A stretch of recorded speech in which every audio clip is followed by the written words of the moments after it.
La mañana del 23 de enero se tiñó de un silencio escalofriante y un terror palpable que se extendió por el municipio de Concordia, en el corazón de Sinaloa. Una decena de individuos, todos ellos estrechamente ligados a la entidad minera canadiense Brisla Silver, fueron súbitamente despojados de su existencia ordinaria por comandos armados.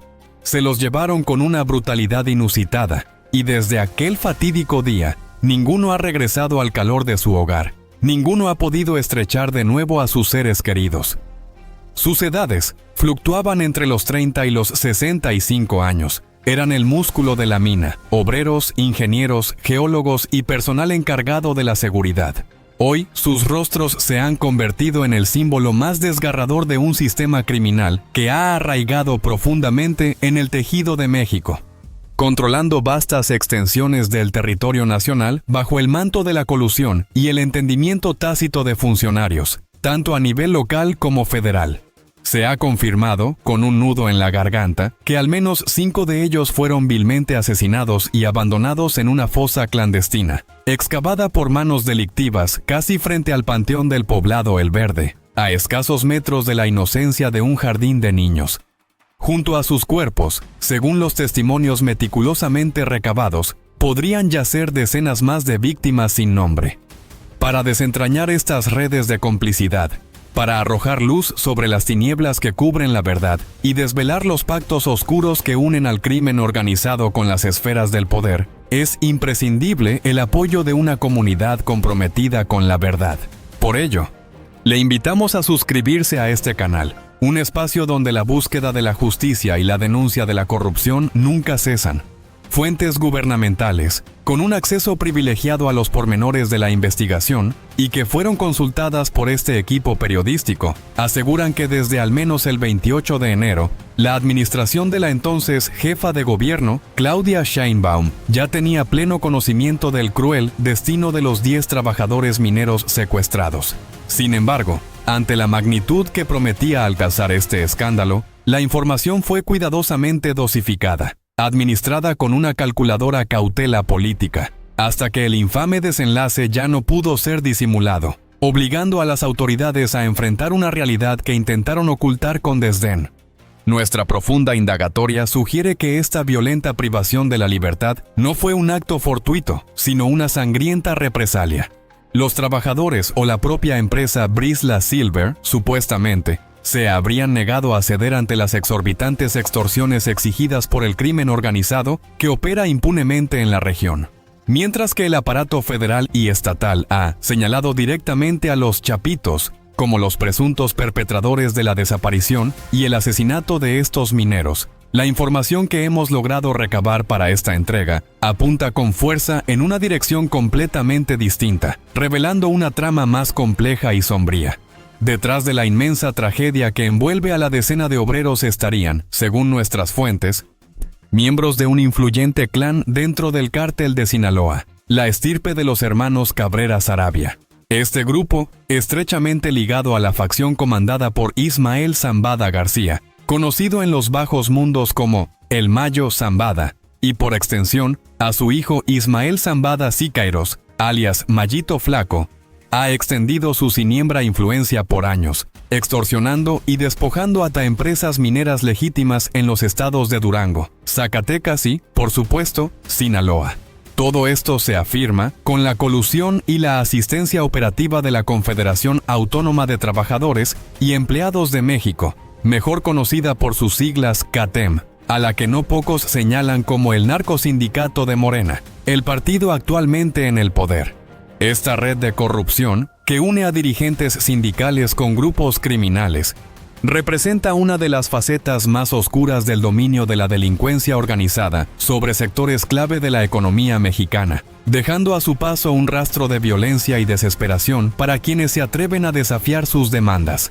La reflexión sobre el horror y el dolor que atraviesan nuestros compatriotas, víctimas de esta espiral de violencia sin fin, nos impide, y así debe ser, perder nuestra capacidad de indignación.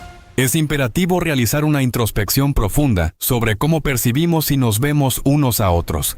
Personas maniatadas, sumidas en el sufrimiento, desapareciendo de la faz de la tierra, pereciendo en manos de la brutalidad, y en algunas zonas de nuestro México, incluso esclavizadas por la delincuencia organizada.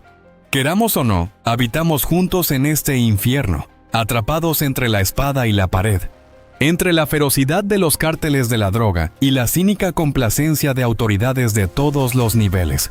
Autoridades corruptas, sinvergüenzas, desprovistas de cualquier escrúpulo, que no solo los protegen, sino que, a menudo, forman parte activa de su engranaje.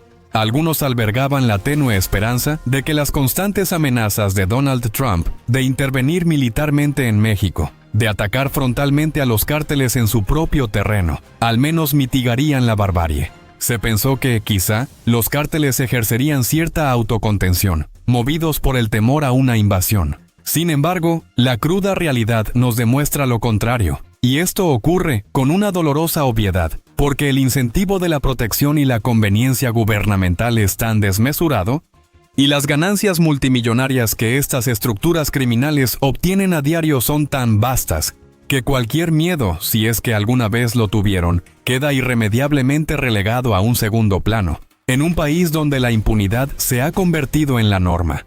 El caso de los 10 trabajadores ligados a la corporación minera canadiense Brisla Silver, cuyo rapto se produjo el pasado 23 de enero, a plena luz del día y en el corazón mismo del municipio de Concordia, a unos escasos pasos del Palacio Municipal, es un testimonio vivo de esta realidad.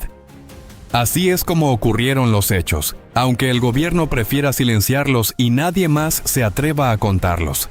Esta desaparición, este secuestro masivo, no se materializó en una aldea remota, ni en una sierra inaccesible, ni en una carretera desolada. Se perpetró en el epicentro de un municipio gobernado por el partido Morena, ante la mirada atónita y las narices del propio presidente municipal.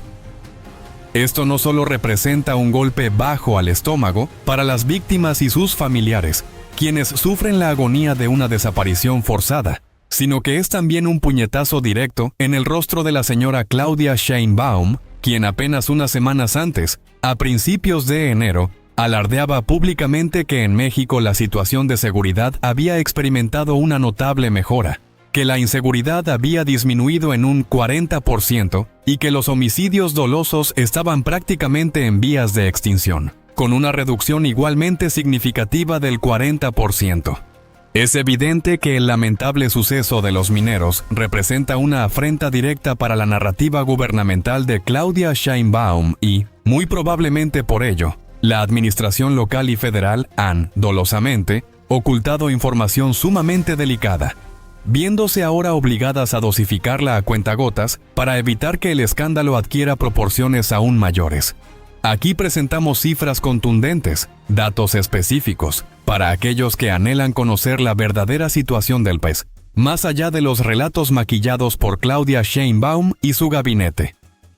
Del 1 de enero al 31 de diciembre del año 2025, se registraron oficialmente 20.588 desapariciones, lo que representa un aumento de casi un 20% respecto al año 2024. ¿Cómo es posible que la señora Claudia Sheinbaum afirme que con estos números estamos mejor? Estas son estadísticas oficiales, y decimos oficialmente porque, lamentablemente, más del 90% de los crímenes perpetrados en México, incluyendo desapariciones, robos, agresiones sexuales y demás atrocidades, no son denunciados por las víctimas, quienes, temiendo represalias o desconfiando de las instituciones, optan por el silencio. En tan solo una década, según el reporte emitido por la organización México Evalúa, el número de personas desaparecidas en nuestro país experimentó un aumento del 213%. Esto significa que eventos violentos como el que sufrieron los mineros, donde comandos armados irrumpen y se llevan a personas por la fuerza, han proliferado en más del doble en los últimos 10 años. Y de esa década de horror, 7 años han transcurrido bajo el mandato del gobierno autodenominado de la Cuarta Transformación, los 6 años del sexenio de Andrés Manuel López Obrador y el primer año de la administración de Claudia Sheinbaum. Adicionalmente, de acuerdo con la última encuesta nacional de victimización y percepción sobre seguridad pública del 2025, realizada por el INEGI, de los 3.3 millones de delitos que sí fueron denunciados, es decir, el mínimo porcentaje de la población que decidió acudir ante las autoridades. En el 29.5% de los casos, las autoridades ni siquiera se tomaron la molestia de abrir una carpeta de investigación. Es así como comenzamos a comprender la composición de esas cifras alegres, las estadísticas ficticias, alejadas por completo de la realidad que la presidenta en funciones expone cada mañana. Si las propias autoridades, cuando las víctimas, ya de por sí escasas, se presentan a denunciar, ni siquiera abren una carpeta de investigación, esto tiene una implicación siniestra. Si no hay registro estadístico, los delitos simplemente no existen para el sistema. Y si no existen, entonces la mandataria puede continuar profiriendo sus mentiras y falacias día tras día a todos los mexicanos, construyendo una realidad paralela que niega el sufrimiento de la gente. Es justamente en esta cruda y brutal realidad que se desarrolla en las calles de México, donde el 23 de enero ocurrió la desaparición masiva de los trabajadores de la empresa minera canadiense Brisla Silver en un espacio público, como ya lo hemos señalado, en el centro mismo del municipio de Concordia. Reitero, a unos cuantos pasos del Palacio Municipal, sin que ninguna autoridad haya sido capaz de detener ese plagio colectivo o, al menos, de reaccionar de manera inmediata para intentar salvar la vida de estos mineros. Este crimen se perpetra en un narcoestado innegable como es Sinaloa, donde las riendas del poder, se afirma, son sostenidas por un narcogobernador, Rubén Rocha Moya. Ya lo hemos denunciado en un sinnúmero de ocasiones en este espacio, y lo seguiremos haciendo hasta el cansancio. Ese político de Morena, tan protegido por Omar García Harfuch, por Claudia Sheinbaum y por la cúpula entera del partido en el poder, está presuntamente vinculado con el crimen organizado, específicamente con el cártel de Sinaloa. Lo hemos señalado desde el año 2021, cuando aún era candidato a la gubernatura. Existen documentos, pruebas irrefutables y testimonios fehacientes que sustentan esta acusación. Mientras el gobierno de México se jactaba de que la situación de seguridad en Sinaloa estaba mejorando, a escasas horas de la inauguración del famoso Carnaval de Mazatlán, uno de los eventos más célebres y multitudinarios del país, es lógico que al gobierno no le convenía ahondar en la verdadera dimensión de lo ocurrido a estos mineros, silenciando una verdad inconveniente. Son muchas las incógnitas que rodean este trágico suceso, preguntas para las cuales, hasta el momento, los gobiernos federal y estatal han guardado un silencio perturbador. ¿Qué ocurre realmente en este municipio de Concordia, un epicentro de violencia no reconocida? ¿Qué le sucedió verdaderamente a los mineros? ¿Cuáles eran las amenazas del crimen organizado que pesaban sobre la industria minera en la región? Y, de manera específica, sobre la empresa canadiense Brisla Silver, ¿qué pactos o desacuerdos pudieron precipitar esta catástrofe? Esta es la crónica que hemos logrado armar, reconstruyendo los hechos a partir de fuentes abiertas y de informantes clave consultados exclusivamente para esta investigación. A las 6 de la mañana del 23 de enero, el ingeniero Pablo Osorio, un joven oaxaqueño de origen mixteco de 26 años de edad, sostenía una conversación telefónica, como cada día, con su amada madre. Se despidieron con la normalidad de un hasta luego, pero desde entonces sus familiares no han vuelto a escuchar su voz. ¡Auxilio! ¡Auxilio!, clamó su madre al noticiero de Carmen Aristegui el 4 de febrero, en un grito desesperado por la falta de información de las autoridades sobre la búsqueda de su hijo. La última vez que tuvo noticias de él fue cerca de las 8:30 de la mañana, cuando ya se dirigía a su lugar de trabajo y charlaba con su novia, quien lo esperaba en Tlaxiaco, Oaxaca. De repente, la llamada se interrumpió abruptamente, y su novia apenas alcanzó a oírle pronunciar la frase «lo podemos arreglar», seguida por el inconfundible sonido de un motor que se ponía en marcha. La comunicación se cortó. La joven intentó llamarle de nuevo, insistentemente, pero él nunca más volvió a responder el teléfono. Se encontraba en una parada de autobuses a un costado de la carretera Villa Unión, a Durango, donde aguardaba el transporte que lo llevaría a la mina. Pablo, egresado del Tecnológico de Tlaxiaco, había realizado su servicio social en Puebla, en la empresa Sicar, y luego la compañía lo había trasladado a Concordia, Sinaloa. Era supervisor de túneles y el primero en su familia en obtener un título universitario. Pablo era el pilar y la esperanza de nuestro núcleo familiar. Lamentó su hermano menor, Mario. Lo quiero mucho, que ya regrese. Suplicó su madre al aire, una plegaria que, sin embargo, el gobierno de Claudia Sheinbaum y el de Rocha Moya ignoraron con una pasividad incomprensible. No lo incluyeron siquiera como el desaparecido número 11, pese a que su desaparición ocurrió el mismo 23 de enero en la zona de operaciones de la mina canadiense. Fue el Comité contra la Desaparición Forzada de la ONU, quien alzó la voz a nivel internacional y exigió al gobierno de Sheinbaum una búsqueda inmediata y exhaustiva. Y según fuentes abiertas, junto con Pablo, aquella mañana del 23 de enero, desaparecieron al menos otras 10 personas que laboraban directamente para la mina Brisla Silver. Concordia es un municipio enclavado en la zona sur de Sinaloa. Colinda con el peligroso estado de Durango y es atravesado por la carretera Villa Unión a Durango, que constituye la principal vía de tránsito hacia el estratégico puerto de Mazatlán. Es precisamente esta ubicación, tácticamente vital, lo que la convierte en una plaza sumamente codiciada por el crimen organizado. Durante años, este territorio ha estado bajo el yugo y el control férreo del Cártel de Sinaloa. De acuerdo con informes de inteligencia de la Tercera Región Militar, consultados por este medio, desde al menos el año 2018, existen reportes que advierten sobre la conflictividad endémica del municipio, donde desde entonces se han registrado enfrentamientos constantes entre grupos criminales rivales. Sin embargo, nunca, al menos hasta donde existen registros públicos, había ocurrido un secuestro masivo de ciudadanos comunes y corrientes, como el que se perpetró el 23 de enero.